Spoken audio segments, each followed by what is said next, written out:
नमस्कार मोर आउ गोटे नुआ ब्लॉग को आपको स्वागत करुच्ची। आज मार्गशीर मासर शेष गुरुवार। आज प्रायतः समस्त घरे माण बसुची, आम घर भी बसुची। गोटे मुझे कली आ गोटे भी आसुनी टे सपोर्ट देखा भाई। चलो भिडियोटा स्टार्ट करिया।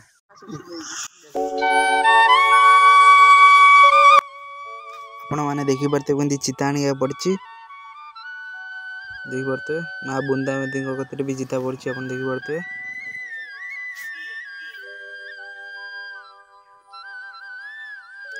भीतर किसी एमती चिता पड़ी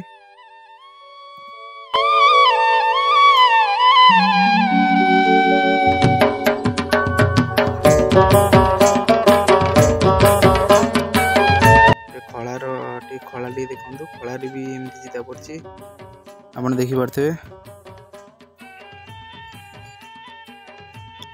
बाहर देखिले गोटे भीतर की जीवा आप विश्वास करें राति 12:30 गोटे गला मो बो सागे एमती खाली चिता लाइट तले बो तार चिटा पके भीतर देखु केमती आप वीडियो देखु। जय जगन्नाथ।